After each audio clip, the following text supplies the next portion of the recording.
Diolch, Rodri. Good afternoon, pnawn da bawb. First and foremost, I'm glad to be given the opportunity to speak at this event today. And as Rodri already noted, I was fortunate enough to be part of the Welsh Language Commissioner's legal team in this case, which has, as Eva has already confirmed, created an important precedent for similar cases in the future. I'm fully aware that we only have a short time this morning, so I will proceed to discuss the case in question, and I will then pass the reins to Emyr and Gwion to look in more detail at the nature of the standards in question and the implication of this decision on future cases. So the case itself was a case that was heard by the Welsh Language Tribunal, and it followed the publication of a consultation document by Neath Port Talbot Council on its proposal to open a new English medium school in Pontardawe to replace 3 other primary English schools in the area. Following the publication of the consultation document, the Commissioner received a complaint from a person who believed that the council had not given appropriate consideration to the Welsh language in the consultation document.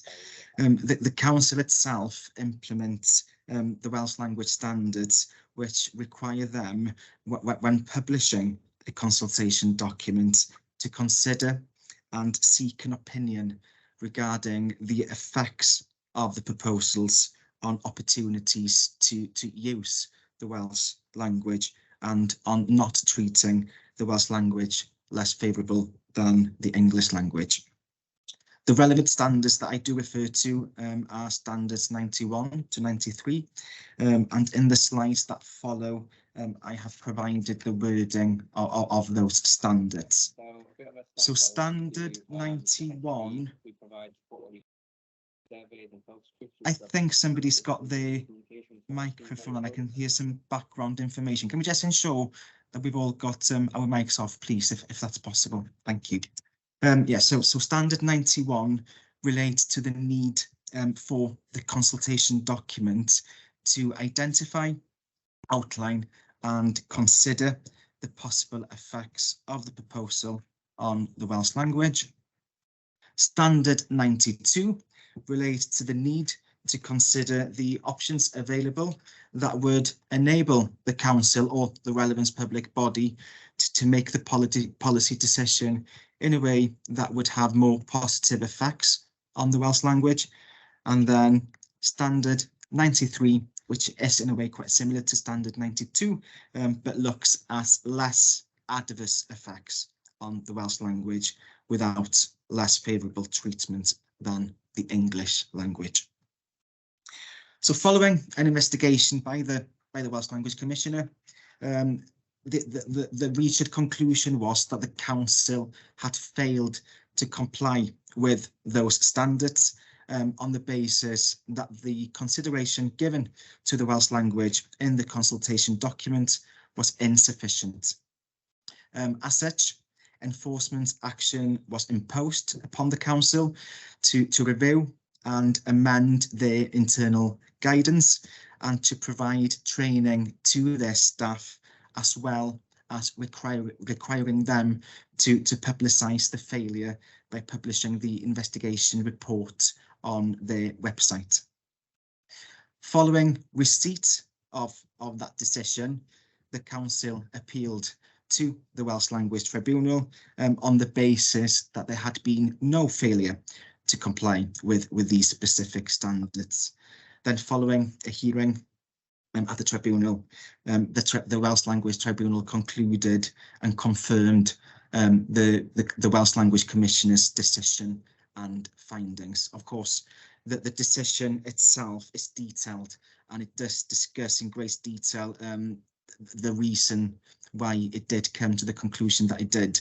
That decision can be found on the Welsh Language Tribunal's website. But what I'd like to do in the next slide is just pull out certain aspects of that decision, which I think ought to be brought to your attention. So in this case, the tribunal gave its seal of approval, if you like, to the need for a conscientious consideration when consulting on a policy decision, and we'll move on to have a look at what exactly that means later.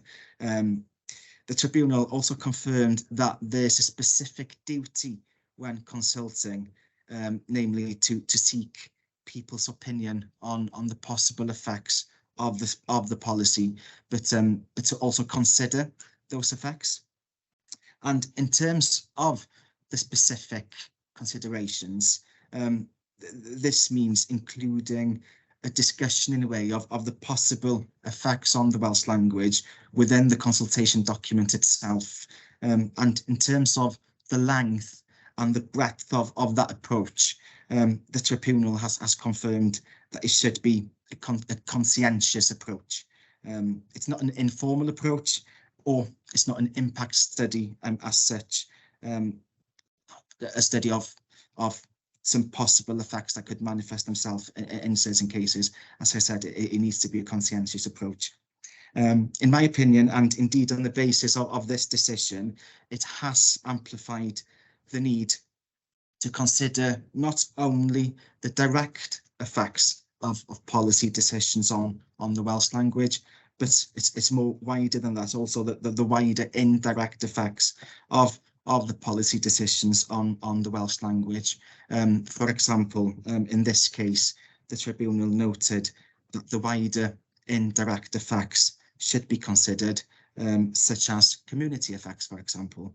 And the tribunal also noted that it was not sufficient to consider the direct effects, for example, in this particular case, on the schools alone. And that's the end of my presentation, and diolch yn fawr am wrando. Thank you very much for listening.